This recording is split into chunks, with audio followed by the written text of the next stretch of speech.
At the end of 2021, the personal savings rate dropped to its lowest level since 2013, less than 7%. This followed what was widely seen as a savings boom during the pandemic. So for more on this, we want to bring in Fiona Greig, Managing Director and a co-president at the JPMorgan Chase Institute. Thanks for joining us. Good morning. Good morning. I remember doing stories during the pandemic about how people were taking the money they were getting from the government and paying down their credit card debt. And it was, really great for a lot of people. But at the same time, we were doing stories about people lining up at food banks. Explain these numbers to us. Are we talking about sort of a tale of two nations within one nation, that some people really benefited during the pandemic and for other people, they used up all their savings? Yeah, good morning, Anne-Marie. I think this is a great question. And in some ways, this is in part about who benefited and who didn't. But in some ways, I want to take one step back and describe to you what we saw. During the pandemic, we started measuring just cash balances, right? So much was going on with income and with spending, and cash balances were in some ways a way to summarize everything in one number. And what we saw as of the end of 2021, families had more cash on hand than 2 years prior, to the tune of 65% more for low-income families, 35% more for high-income families. And, that's not a ton of money for low-income families. That meant they had about $1,300 in their checking account. So this is money that can last a couple of weeks, not necessarily many, many months, but it will give them a feeling that they have more breathing room in their financial life. Now, with the savings rate dropping, I think it's helpful to think about this like a bathtub, right? There's $1,300 worth of money in the bathtub, and then the savings rate is sort of how much money is coming in, water flowing in, how much money is coming out.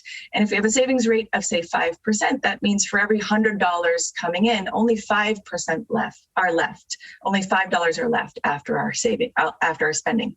So in some sense, this tells us that the balances that we see in the bathtub, they may not yet be falling. It's just that the savings rate, the pressure on that income has increased. So some people are going to hear this headline and say, how is this new? There are always people living paycheck to paycheck. Of course, low-income families have less savings. So can you talk to me about the broader impact? We've been talking all day long about the impact of inflation. It's difficult to buy food. What does it mean when you see the savings rate slow down? And the impact that it has beyond, just one family's economy, the broader economy? 100%.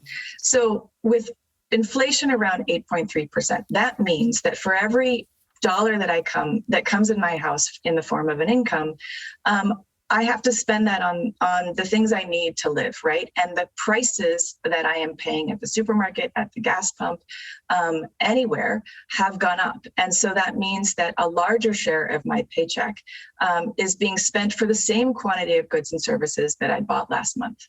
So that can definitely put more pressure on that income and leave less at the end of the month to save. Other things I think are playing a role here, Anne-Marie. Obviously, during the pandemic, there was so much government support, whether it was the 3 rounds of stimulus, the advanced CTC payments, expanded unemployment insurance, debt forbearance of a number of forms. All of that was either putting cash directly in the hands of families or relieving them of debt payments that they had to make. And all of that accumulated over the course of 2021. So I do think that families have a little bit more of a buffer coming into 2022. But now the picture looks a bit different, right? Those child tax credits have paused or stopped. We still have student loan debt forbearance. That's important. But we're not going to wait for another round of stimulus. That's definitely not going to happen.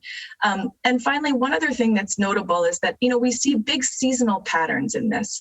And a lot of us just filed our tax returns. We just finished, end of year bonus season goes all the way through March 15th. So what we see just from a month-to-month picture, is that this time of year, March, April, May, tends to be the time of the year when actually families can feel most flush with cash. And it's a good moment to think about, can I store away some of that money for a rainy day that might come later in the year? All right, Fiona Greig, thank you very much, and thank you for your work.